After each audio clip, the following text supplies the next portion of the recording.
Hello everyone, नमस्कार। एक बार फिर स्वागत है आप सभी का लोडेड क्लासेस के बीए प्लेटफॉर्म पर।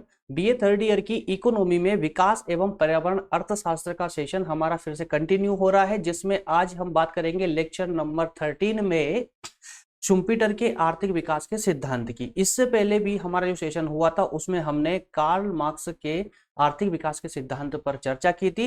दोस्तों इसी प्रकार से ये सेशन ये वाला पार्ट हमारा कंटिन्यू चलेगा। आपके एग्जाम से पहले इसको कंप्लीट करना है, ठीक है दोस्तों। चलिए शुरुआत करते हैं अपने सेशन की, बिना टाइम गवाए डायरेक्ट मूव करेंगे अपने सेशन पर, डायरेक्ट मूव करेंगे। दोस्तों आप सभी जानते हैं कि अभी यूनिट सेकंड का फर्स्ट टॉपिक हमारा चल रहा है और आज के सेशन से ही ये फर्स्ट टॉपिक हमारा कंप्लीट हो जाएगा। ये अर्थात ये कि यूनिट सेकंड के का सेकंड टॉपिक हमारा नेक्स्ट क्लास से कंटिन्यू होगा आर्थिक विकास की अवस्थाएं पर, ठीक है। तो आर्थिक विकास के सिद्धांत में आज हमारा ये शुम्पीटर साहब का जो सिद्धांत है ये आखिरी सिद्धांत है, ठीक है ना।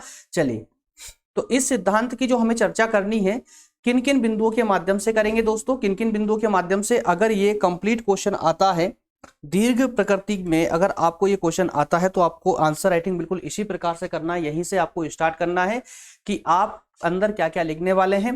तो दोस्तों शुम्पीटर के आर्थिक विकास के सिद्धांत के अंतर्गत सबसे पहले हम बात करेंगे आर्थिक विकास के अर्थ की।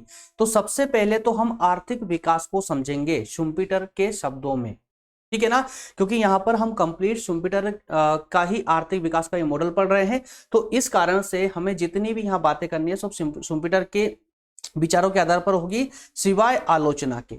सिर्फ आलोचना में आलोचना अन्य विद्वानों के द्वारा की गई है, ठीक है ना। चलिए इसके बाद में हम बात करेंगे आर्थिक विकास और आर्थिक वृद्धि।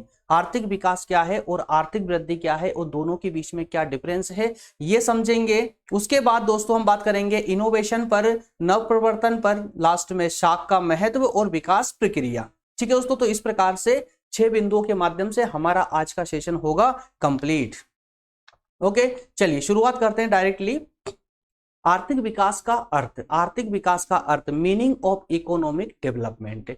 शुम्पीटर के शब्दों में दोस्तों अगर हम समझे, देखिए आर्थिक विकास का अर्थ क्या होता है। बेसिकली अगर हम बात करें जो सामान्य सिद्धांत लागू है अर्थव्यवस्था के अर्थशास्त्र के क्षेत्र में, उसके अनुसार अगर हम बात करें कि आर्थिक विकास क्या होता है। देखिए यहाँ पर 2 टर्म आती है, आर्थिक विकास और आर्थिक वृद्धि। तो यहाँ बस आप इतना सा याद रखें, बाकी तो हम इसके अंदर पढ़ ही लेंगे। आर्थिक वृद्धि छोटी टर्म है और आर्थिक विकास बड़ी टर्म है। अब छोटी और बड़ी का मतलब क्या हुआ। आर्थिक वृद्धि अर्थात ये कि जब समाज के अंदर कोई परिवर्तन होता है, कोई विकास, कोई वृद्धि होती है, किसी चीज की वृद्धि होती है। जैसे मान लेते हैं कि औद्योगिक क्षेत्र में कुछ वृद्धि हुई है, लेकिन कैसे, कोई फैक्ट्री है, फैक्ट्री ने अपनी कुछ नई मशीनें लगवाई है उसमें, ठीक है ना, एक नया प्लांट इंस्टॉल करवाया है, तो वहां से जो वृद्धि हुई है, नए लोगों को रोजगार मिला है, तो ये एक आर्थिक वृद्धि है। लेकिन जब हम विकास की बात करेंगे तो विकास एक बड़े स्तर पर होता है, एक बड़े स्तर पर होता है जिसमें कि पूरे समाज का ढांचा ही बदलने की स्थिति में रहता है। क्लियर है। तो इसके ये डिफरेंस, छोटा सा डिफरेंस होता है आर्थिक विकास और आर्थिक समृद्धि में। तो उन्हीं शब्दों के माध्यम से ही दोस्तों यहां पर शुम्पीटर साहब ने भी कुछ इसी प्रकार से अपने उदाहरण पेश किया है, किसका, आर्थिक विकास को लेकर। चलिए आर्थिक विकास को लेकर के शुम्पीटर के शब्दों को ही डायरेक्टली हम यहां पढ़ते हैं, क्योंकि हमें इनके शब्दों में ही आंसर राइटिंग करनी है। आइए, शुम्पीटर के अनुसार विकास आकस्मिक परिवर्तन से होता है। क्या कहा उन्होंने कि जो विकास होता है वो आकस्मिक परिवर्तन। एक बार स्लाइड को हम पढ़ लेते हैं, ठीक है ना, स्लाइड को पढ़ लेते हैं, थ्योरेटिकल पार्ट पढ़ लेते हैं, फिर एक ही बार में इसका पूरा व्यवहारिक पक्ष आपको समझाते हुए चलूंगा, जिससे कि आपको पूरा ये दिमाग में फिट हो जाए, एकदम व्यवहारिक पक्ष, एकदम आसान भाषा में।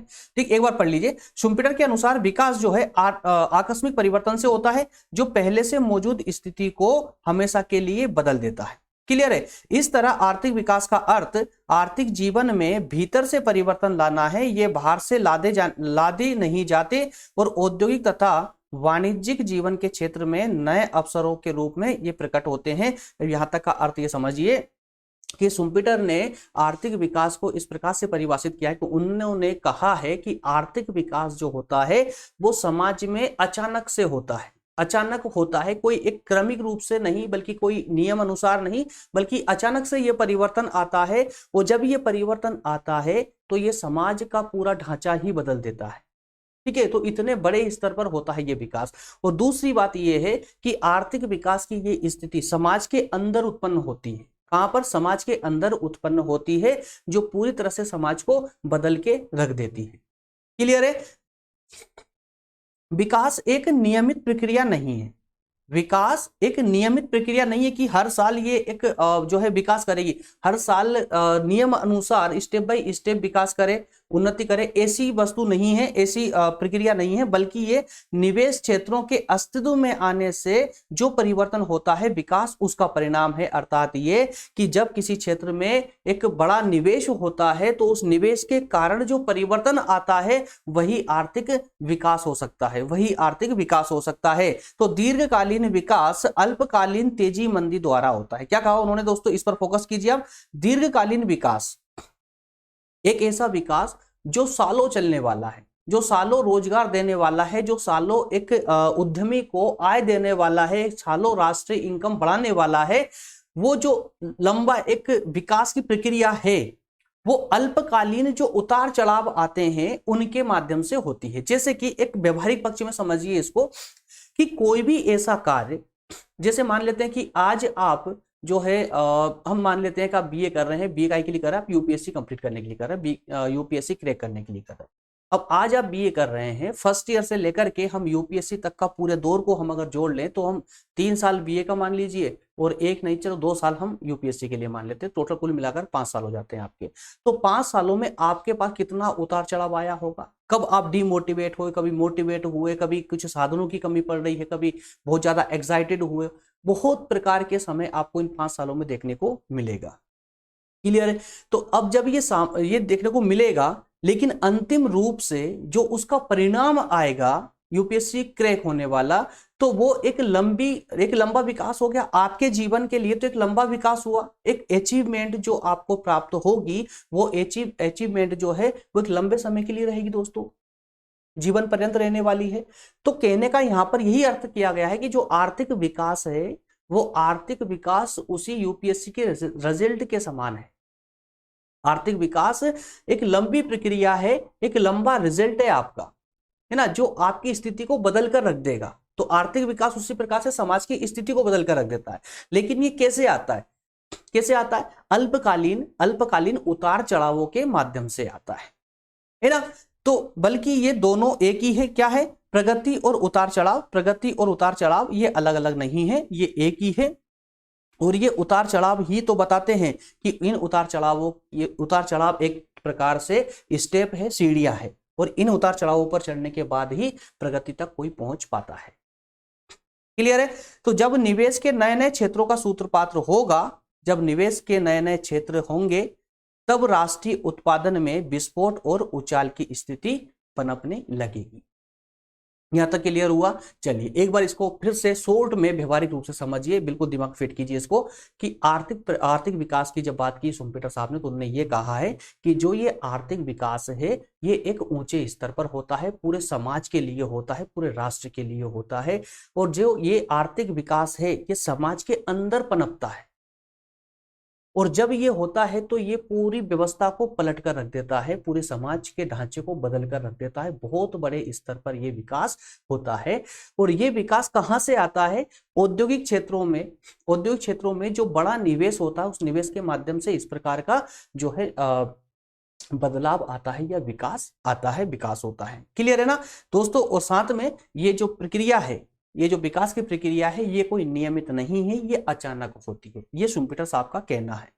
ठीक है? हालांकि आलोचनाओं में हम और कुछ पढ़ने वाले हैं, देखेंगे कि इस प्रकार एक एक बातों को यहां पर ध्यान में रखते चलिए। जब इनकी आलोचनाओं पर हम बात करेंगे तो वहां पर देखेंगे कि इन्हीं बातों को जो शुम्पेटर साहब यहाँ कह रहे हैं, उन्हीं बातों की आलोचनाएं भी करनी है हमको। क्लियर है? तो दोस्तों यहां पर ये वाला क्लियर हुआ आपका, ये क्लियर हुआ, आर्थिक विकास का अर्थ समझ आया पूरा कंप्लीटली आपको। ठीक है ना? चलिए अब आगे बढ़ते हैं। आर्थिक विकास और वृद्धि, आर्थिक विकास और आर्थिक वृद्धि, डेवलपमेंट एंड ग्रोथ। अब यहां तक तो पहुंचते, अब आर्थिक विकास आप भली भांति रूप से समझ चुके हैं, आर्थिक विकास आप अच्छे से समझ चुके हैं, एक बड़े स्तर पर होता है। और आर्थिक वृद्धि मैंने आपको प्रारंभ में इंट्रोडक्शन में ही बताई थी कि आर्थिक वृद्धि क्या होती है। ठीक है? लेकिन फिर भी एक बार शॉर्ट में समझ लेते हैं, संक्षेप में देख लेते हैं। शुम्पेटर ने, देखिए यहां पर अब आपको लिखना क्या, कुछ प्यारे शब्द आए आपके लिए, देखना। शुम्पेटर ने एक समान अर्थ लगने वाले 2 शब्द, कौन कौन? विकास और वृद्धि। इनके बीच में अंतर को भी समझाया है। विकास और वृद्धि, अगर आपसे कोई पूछ ले, अगर अभी तक आपसे कोई पूछ लेता कि भाई आर्थिक वृद्धि और आर्थिक विकास इन दोनों में अंतर बताइए, तो शायद आप अंतर नहीं बता पाते। लेकिन अब आप आसानी से बता सकते हो कि आर्थिक वृद्धि छोटे स्तर पर होती है जबकि आर्थिक विकास बड़े स्तर पर होता है।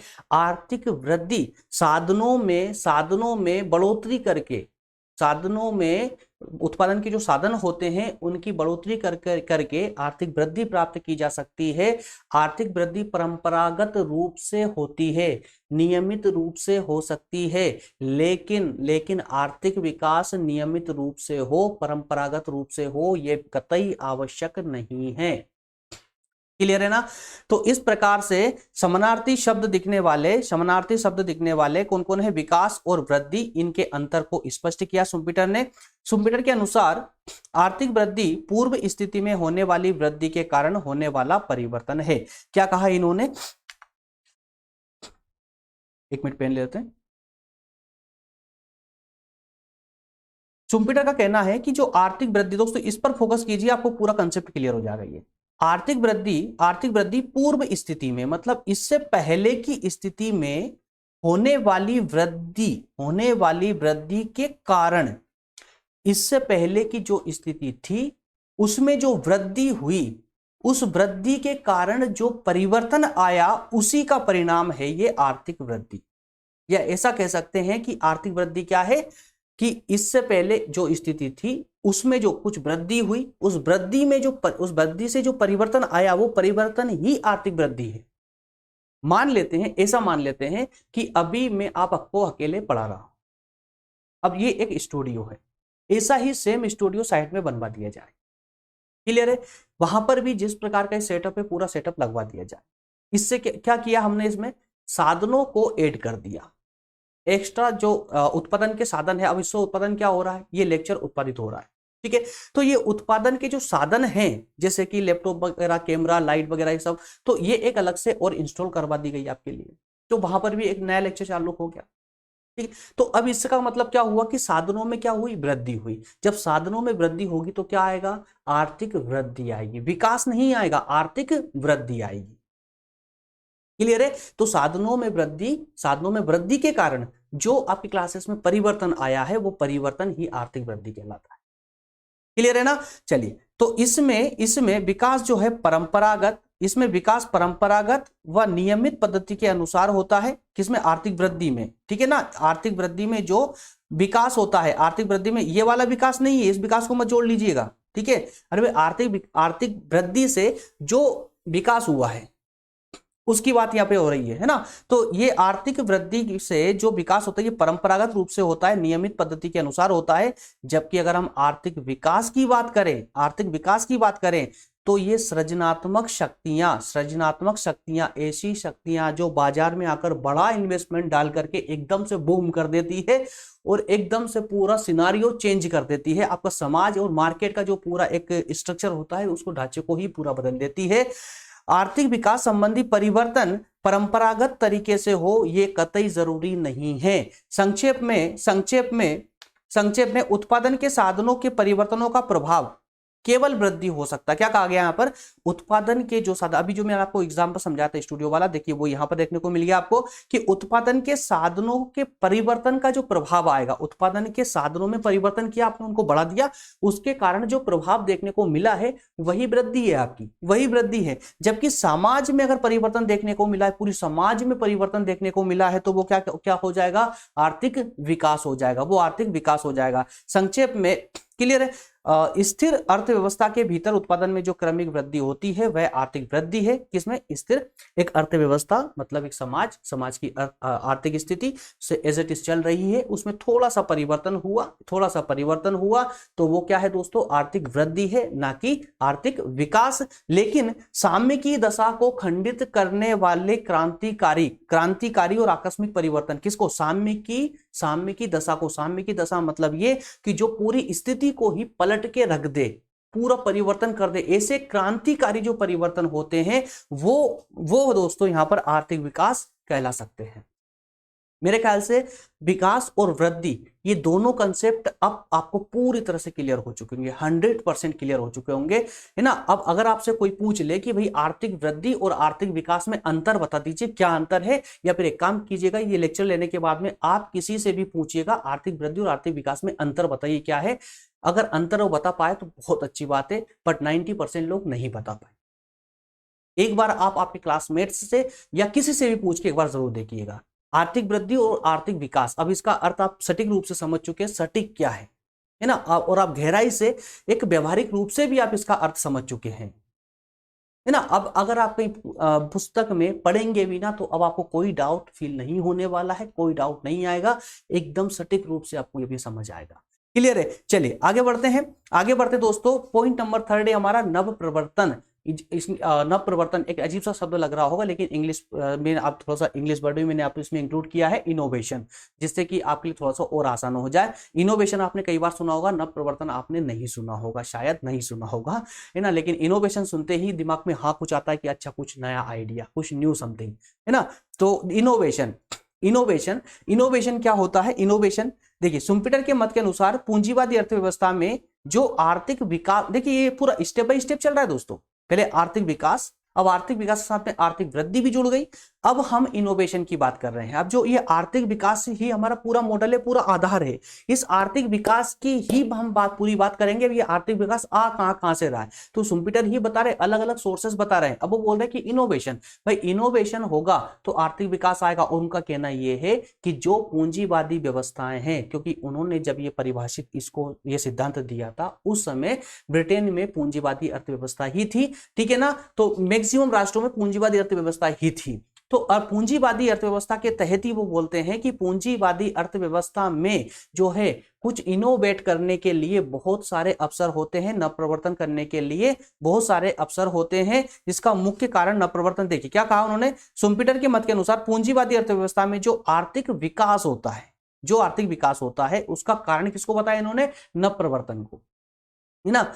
जो पूंजीवादी अर्थव्यवस्था में कोई अगर एकदम से बूम हुआ है, अगर अर्थव्यवस्था में समाज में कोई बूम हुआ है और उसकी स्थिति पहले से कई गुना बेहतर हो चुकी है, तो उसका कारण क्या है, इनोवेशन है, नव प्रवर्तन है। इसलिए सुम्पिटर के इस विकास सिद्धांत को नव प्रवर्तन का सिद्धांत भी कहा जाता है, इनोवेशन थ्योरी भी इसे कहा जाता है। एग्जाम में कंफ्यूज मत होइएगा, हो सकता है एग्जाम में आ जाए, सुम्पिटर के नव प्रवर्तन सिद्धांत को समझाइए, ठीक है, इस नाम से भी ये आ सकता है।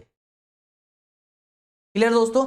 तो इनका जो नव प्रवर्तन होता है किस प्रकार से होता है, नव प्रवर्तन के लिए इन्होंने 4 स्टेप बताई कि इस 4 स्टेप के माध्यम से नव प्रवर्तन हो सकता है। किस किस प्रकार से, एक है नई वस्तु का प्रचलन।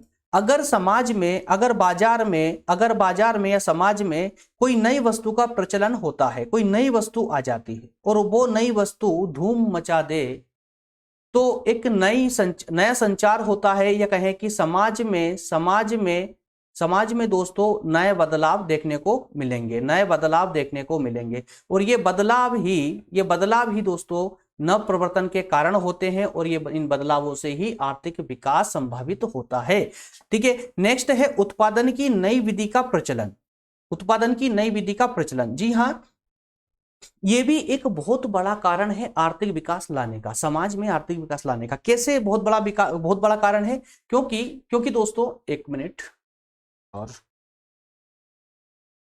ये बड़ी समस्या है,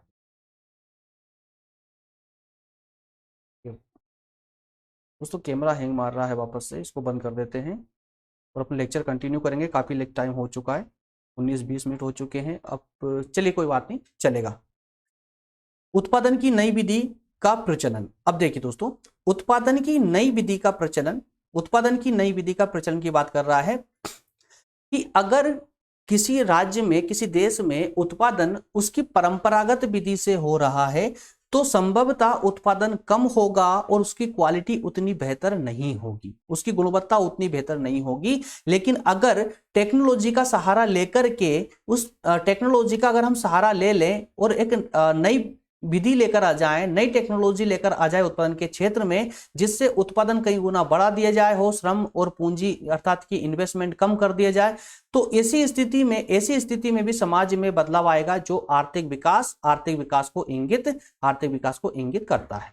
क्लियर है? नए मार्केट खोजना ब्रिटेन में जल्दी जो है अन्य राष्ट्रों की अपेक्षा ब्रिटेन में दोस्तों पूंजीवादी अर्थव्यवस्था के स्थापित होने या कहें कि उनके सफल होने के पीछे का जो राज है वो यह है कि उन्होंने सबसे पहले यूरोपीय देशों में भी कहें तो सबसे पहले उन्होंने नए मार्केट खोजे थे उपनिवेशवाद के रूप में। उपनिवेशवाद जैसे कि अन्य देशों पर कब्जा करके, अन्य देशों पर अपनी सरकार स्थापित करके और नए मार्केट खोज लिए थे, जिससे उत्पादन अपने यहाँ करते थे और उसको बेचते अन्य देशों में थे। क्लियर है?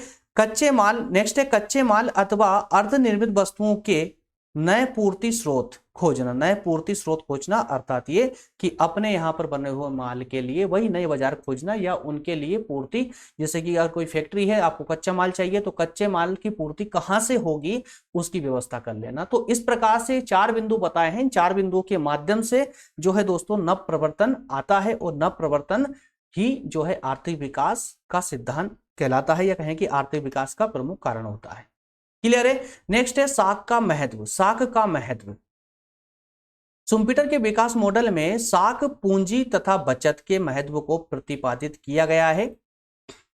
साख में साहसियों को वह सब साधन उपलब्ध हो जाते हैं जिन पर उनका अधिकार नहीं है, जैसे श्रम, कच्चा माल और यंत्र आदि। दोस्तों यहां पर साहसी जो शब्द इस्तेमाल किया गया है ना, साहसी शब्द जो इस्तेमाल किया गया है, इस साहसी शब्द को थोड़ा सा आप समझ लीजिए। साहसी शब्द और कोई नहीं इनोवेशन करने वाले हैं। इनोवेशन जो करने वाले व्यक्ति को ही यहाँ पर साहसी कहा गया है, अर्थात कि जो भी नव प्रवर्तन लेकर आता है, जो व्यक्ति कुछ नया करता है, समाज में कुछ नई शुरुआत करता है, उसको ही यहाँ पर जो है साहसी बोला गया है। साहसी इसलिए बोला गया है कि उसने कुछ नया करने का जोखिम उठाया है, ठीक है ना। तो इन साहसियों को वो सब साधन प्राप्त हो जाते हैं जिन पर उनका अधिकार नहीं होता, जैसे श्रम, कच्चा माल या यंत्र अर्थात मशीनें आदि। क्लियर है? इसके बाद में साख का प्रबंध देखिए बैंकिंग संस्थाएं करती है। साख का प्रबंध जो है मतलब इन साहसियों को श्रम आपको उनको मार्केट से मिल जाएगा, कच्चा माल मार्केट से मिल जाएगा, मशीनें वगैरह मार्केट में मिल जाएगी। इनके पास खुद का कुछ नहीं होता।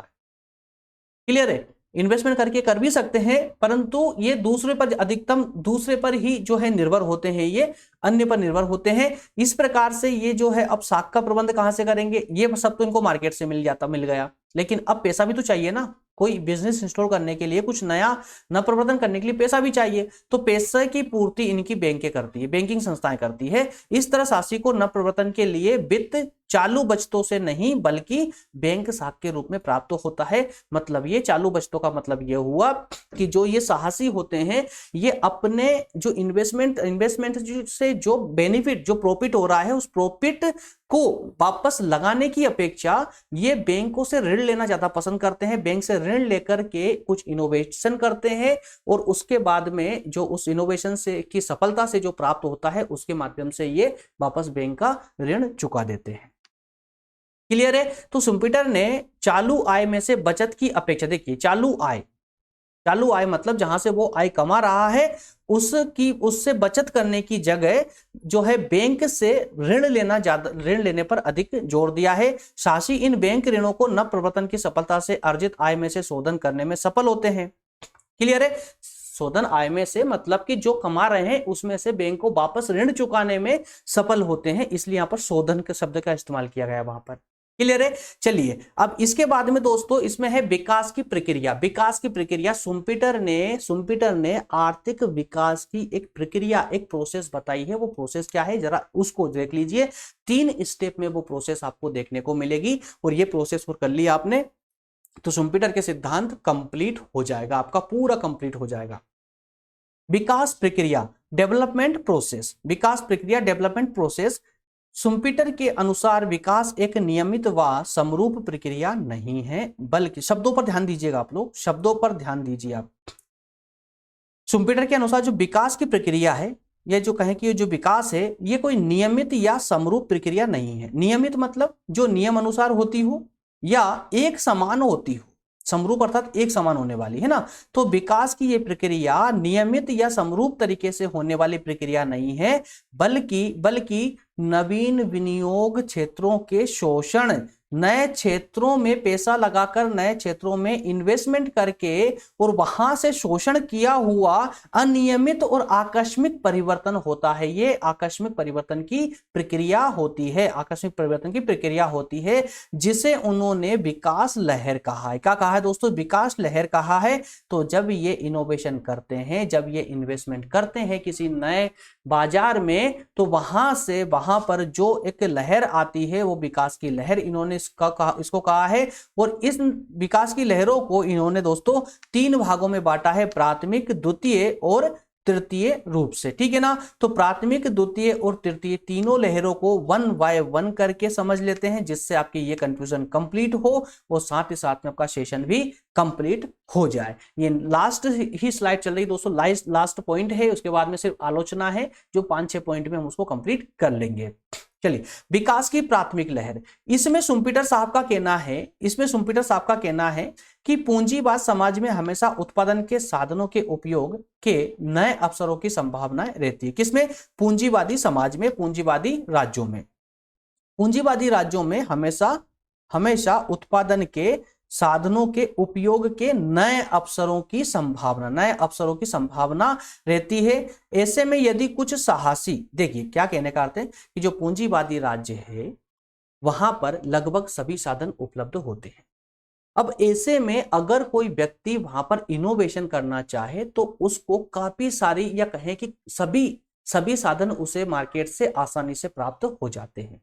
बस ऐसे में उसे सिर्फ एक जोखिम उठाने की जरूरत होती है। जो व्यक्ति इनोवेशन करना चाहता है उसे सिर्फ जोखिम उठाने की आवश्यकता होती है। तो अगर किसी जगह पर अगर उसे संपूर्ण साधन प्राप्त हो जाते हैं, नए अवसर में इन्वेस्टमेंट करने के अगर संपूर्ण साधन प्राप्त हो जाते हैं, तो वो अनुमान लगाता है कि कोई नवप्रवर्तन उसके लिए लाभदायक हो सकता है, तो वे नवप्रवर्तन का जोखिम उठाने के लिए तैयार हो जाते हैं और इस इनोवेशन को वो अपने हाथ में लेते हैं, अर्थात अपने द्वारा इस इनोवेशन को करते हैं।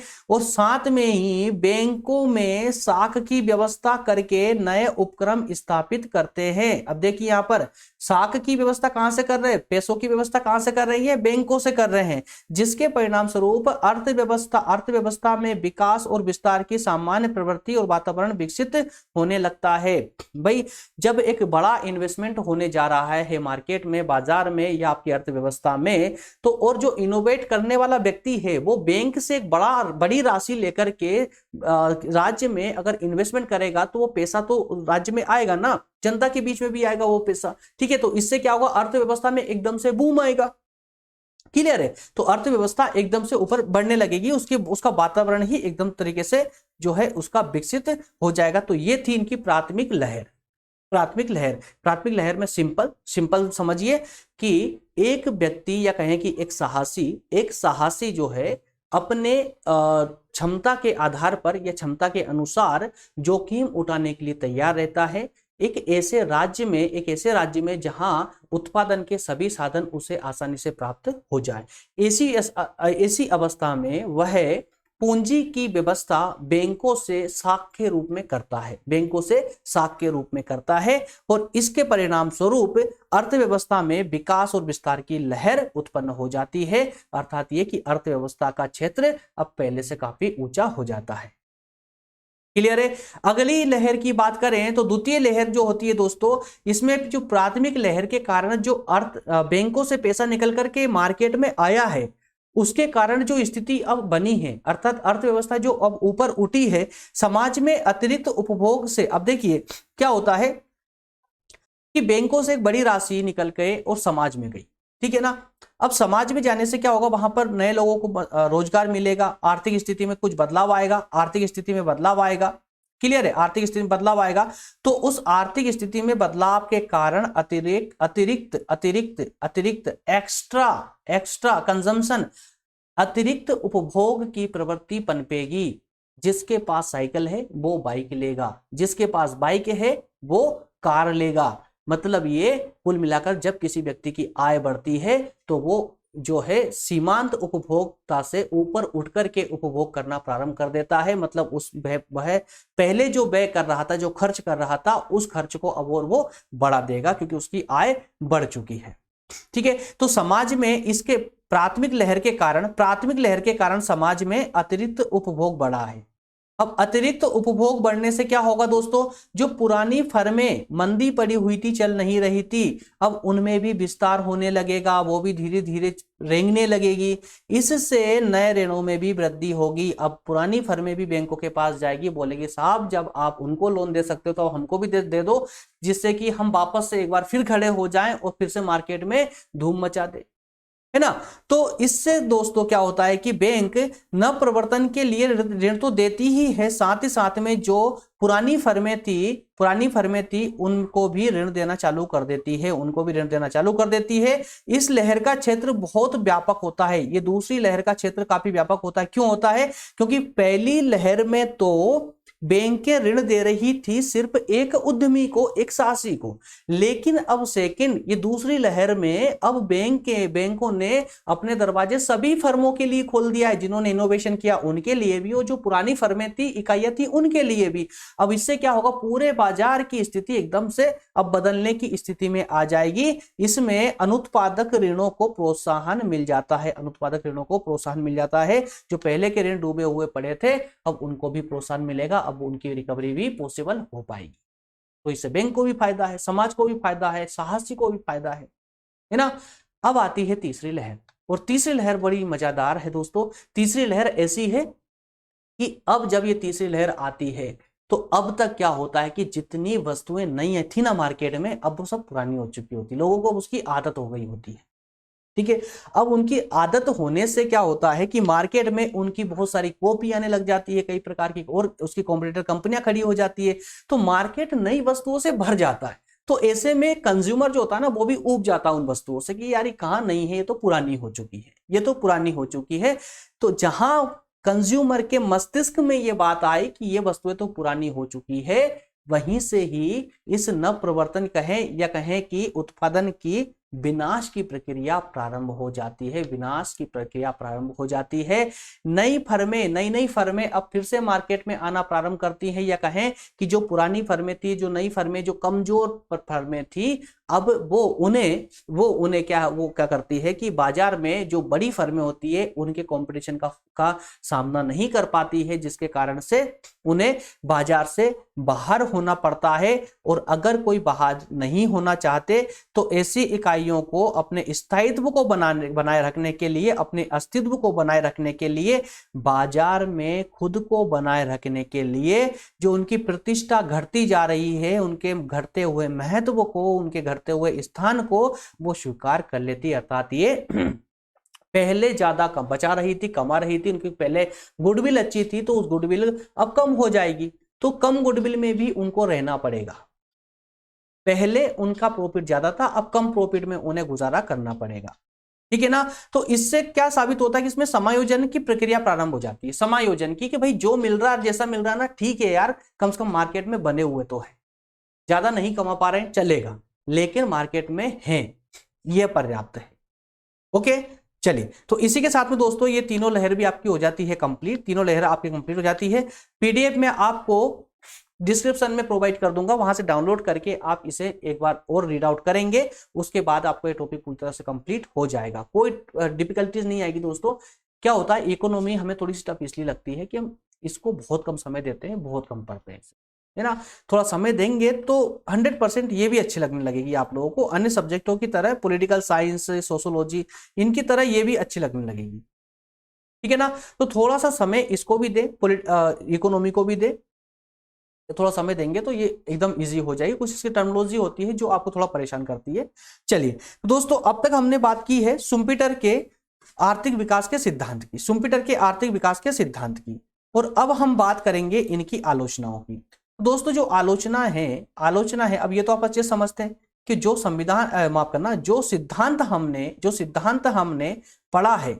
सिद्धांत हमने पढ़ा है, उस सिद्धांत की कितनी विशेषताएं रही है, क्या विशेषता है उसकी, क्या महत्व है, ये सारी बातें हमने एक पक्ष में सीखने का प्रयास किया है, किस प्रकार से उसका विकास हुआ है, किस प्रकार से सिद्धांत का विकास हुआ है। ठीक है, तो इसका मतलब ये नहीं कि हमने किसी सिद्धांत को पढ़ा, इसका मतलब ये है कि आर्थिक विकास को लेकर के शुम्पीटर के विचार क्या थे उसकी हमने बात की है। शुम्पीटर का सिद्धांत है ये कि शुम्पीटर का ऐसा मानना था आर्थिक विकास को लेकर के। ठीक है, तो अब हम बात करेंगे कि शुम्पीटर का जो ये सिद्धांत रहा है, इस सिद्धांत में इन्होंने क्या क्या गलतियां की है, उन गलतियों को अब हम खंगोलने का प्रयास करेंगे। और वो हमें नहीं करना है बल्कि कुछ आलोचक पहले ही कर चुके हैं आलोचना के रूप में। तो अब हम पढ़ेंगे क्रिटिसिज्म ऑफ द थ्योरी। तो इसके अंतर्गत दोस्तों चलिए शुरुआत करते हैं। यार इसको हटाना भी पड़ेगा। अरे वाह यार, हट गया।